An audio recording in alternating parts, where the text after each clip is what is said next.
Saad Musliyar വഫാത്തായി പോയി. അല്ലാഹു തആല അവരുടെയൊക്കെ ദറജ വർദ്ധിപ്പിക്കട്ടെ, ഖബർ വിശാലമാക്കട്ടെ.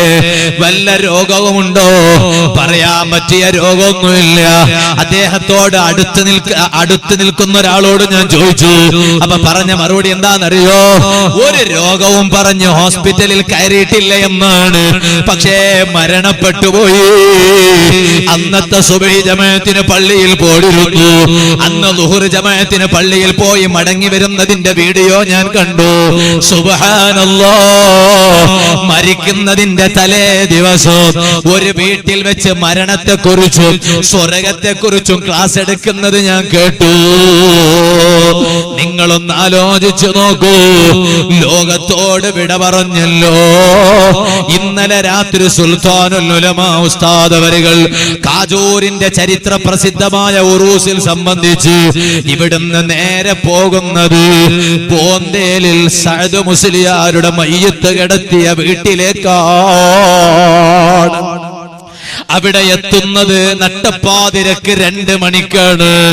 ആ 2 മണിക്ക് അവിടുന്ന് മയ്യിത്ത് നിസ്കാരത്തിന് നേതൃത്വം നൽകുകയാണ്.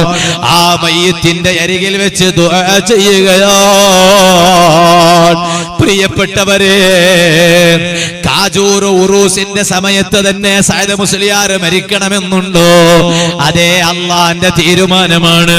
ഒരുപക്ഷേ സഅദ് മുസ്ലിയാർ മരിക്കുന്നത് കാജൂർ ഉറൂസിലേക്ക് സുൽത്താനുൽ ഉലമാ ഉസ്താദ് അവരുകൾ വന്ന് അങ്ങകലെ മർക്കസിൽ എത്തിയതിന് ശേഷമാണെങ്കിൽ സഅദ് മുസ്ലിയാരെ മയ്യിത്തിന്റെ അരികിലേക്ക് വന്ന് ദുആ ചെയ്യാൻ സുൽത്താനുൽ ഉലമാ ഉസ്താദിനെ കിട്ടിക്കൊള്ളണമെന്നില്ല.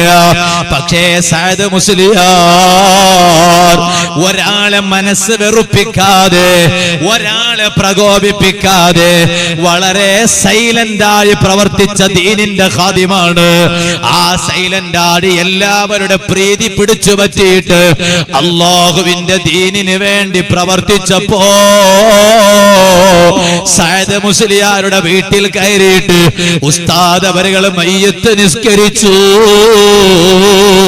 സഅദ് മുസ്ലിയാരെ മയ്യിത്തിന്റെ ചാരത്ത് വെച്ച് ഉസ്താദ് അവരുകൾ ദുആ ചെയ്തു.